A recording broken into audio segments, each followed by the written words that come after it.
Julia Child's recipe for the bechamel. After we make the bechamel, what are we going to do with it? Well, we're going to make... Good question. Hot ham and cheese sandwiches. But in France, it's known as croquet monsieur. I'm not sure if I pronounced that right, but there you go. So, Cooper, read our ingredients for us. All right, we'll start with 2 tablespoons of butter and slowly add, and once that's melted, we slowly add 3 tablespoons of flour while mixing. Okay, I'm going to let that get going, and then for the milk that we're going to add, we have 2 cups of milk and a 1/4 teaspoon of salt. Bring that to a boil. So I'm going to keep this low, and so we need 2 whisks. You grab 2 whisks. Okay. 1 for this. And then the key to, basically, the mother sauces are all making a roux, which is, Cooper, do you know what a roux is? I do not. What is a roux? A roux is basically a fat plus flour. So when you make real gravy, if you make real gravy, for example, for Thanksgiving, you might use your drippings as your fat. Today we're going to use butter, and I use really good butter because if you're going to cook French cooking, you must have Irish butter. But this is the best butter we have, and it's a coronavirus, and I don't know if we have French butter. So, all right, that is starting to bubble. So we're going to add our flour. The key to a roux is, what does she say about that? You start doing that. Cut it down in teeny minutes, probably a little too, because we don't want this to brown, because this is a white sauce. No. So what does she say? As soon as it stops bubbling, then you pour in the liquid. But while you're making it, you blend it slowly. Add the flour slowly. Add the flour slowly. So that's what we're doing. Continue mixing. And you see how you're immediately getting the lumps out? That's what you want. So you're doing a good job. And we don't want it to brown, because then it will become a dark roux. So really, you're cooking the flour is essentially what you're doing here.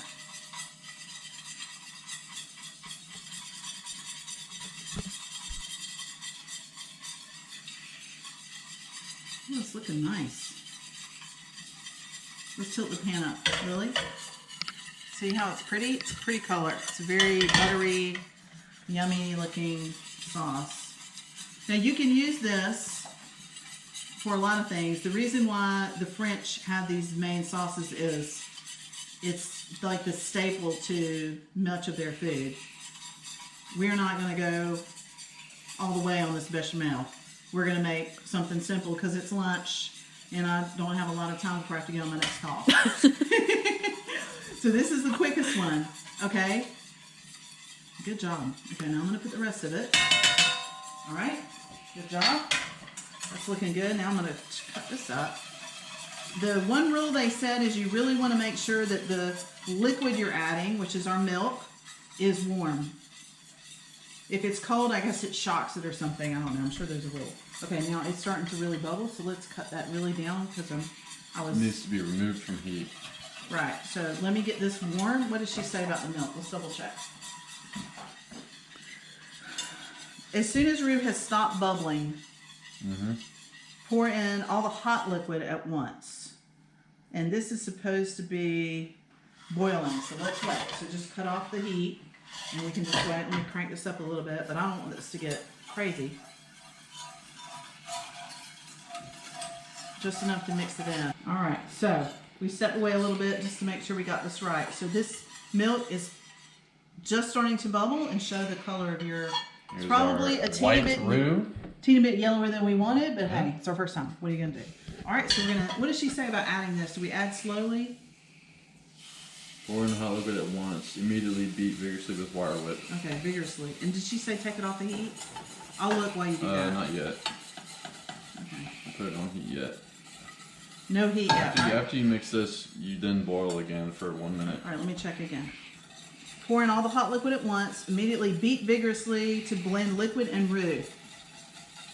Gathering the bits from the edges of the pan. So make sure you're scraping along the edges. There you go. Set saucepan over moderately high heat.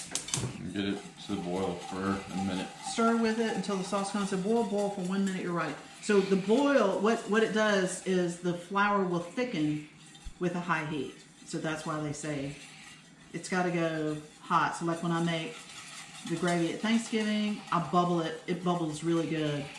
And then you kind of let it calm down and it really thickens up nice. Great, great, great.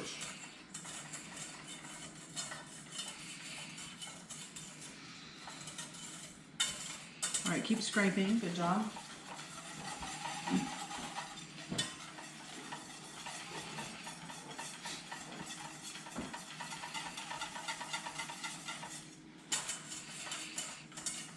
And we're also going to need to add, for the purposes of what we're going to use this for, is some nutmeg.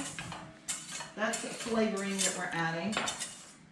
And then we're going to add Gruyere cheese for our sandwiches.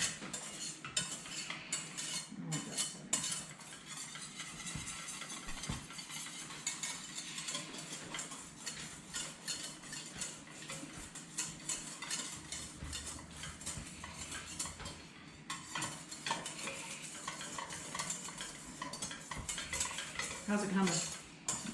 Ooh, nice. Okay, show it. Let's show her.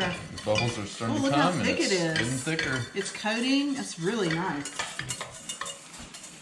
All right, Lily, hold it. Okay, so After the boiling that. was finished, we got it nice and thick, as you can see. So you want it definitely should coat the back of the spoon. Look at that. Look how thick that is. Lovely. Lovely. Okay, so this isn't much, right? Butter, flour, salt. So at this point you add some flavor to it. We're going to add a little bit of salt. And Julia says a little white pepper. And because of what we're making next, which is our sandwiches, we're going to add some nutmeg. Some recipes I've seen call for nutmeg, some don't. But for sure what we're doing, nutmeg. What does this do? That's a flavor. We're home cooked. We don't know. Whatever. That's a flavor. Add some flavor. Okay, now let's taste it. Let's taste it now. We definitely should taste some salt and a little pepper. Why don't you get a spoon too and taste it? You always have to taste your food as you go along, right? You give me the little thing. Oh my gosh. That's getting yummy. Okay, hold on, Cooper. Give me the black thing.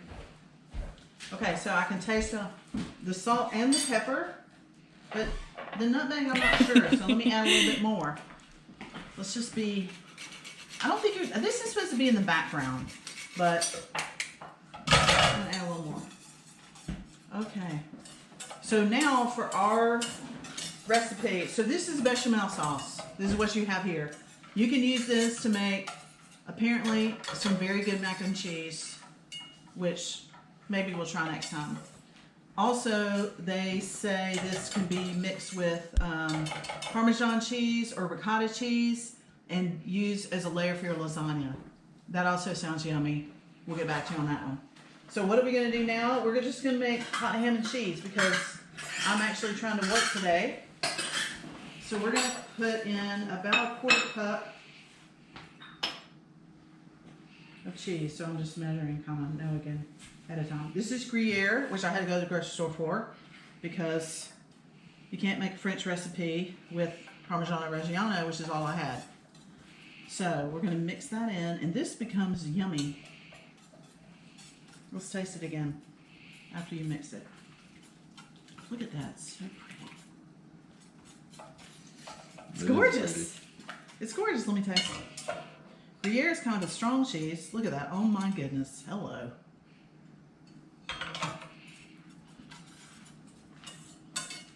Oh my gosh. All right, so we're going to put that aside and then start setting up the sandwiches. Okay? Okay. So now we're going to make the sandwiches. So there were several recipes of this, of course. We are using a mustard, aioli garlic mustard from Trader Joe's because that's what we like. But you could also use whatever mustard you prefer or whatever mustard you might have. In a pandemic, you just have to go with what you got. And I had that. So you put that down first. And let's see, it's 2 pieces enough?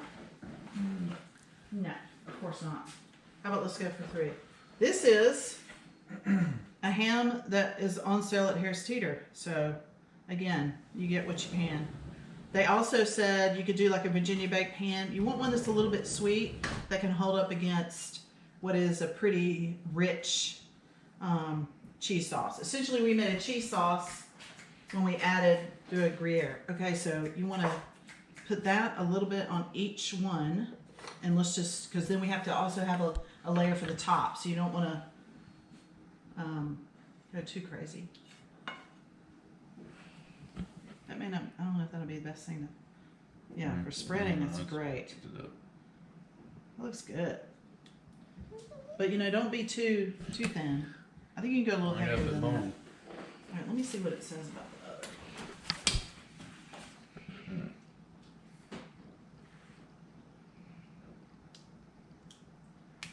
So I'm following kind of a recipe that I found on Food Network from a guy named Mark Murphy who grew up in France, so I figure he would know what these sandwiches were like. A few others there's out there, it's just kind of, you look at what you want.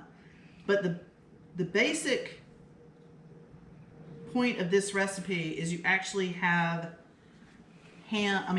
cheese and the Gruyere, all that, on the top of the bread. So you have to kind of do this in layers.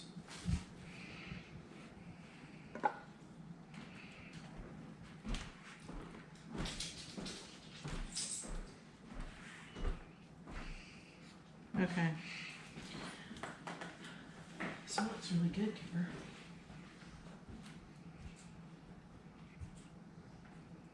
All right, go ahead. So what we have here is this bread on the bottom, a layer of our mustard that we like, ham, the bechamel, and now this is what makes this like the French way to eat, essentially a hot ham and cheese sandwich, is you're going to put the bechamel on top of this too. And I like more mustard than everyone else, so I'm going to add another layer for my sandwich. So you want to put the bechamel on all of the top. And then we also add grated Gruyere on top of that. I'm telling you, the French know how to make a hot ham and cheese sandwich. We need to pay attention. Okay, so I have some already done.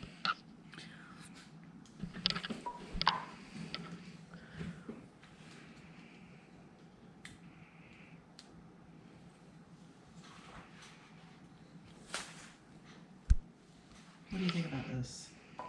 You got enough for that last one? Oh, I got plenty. It's so nice.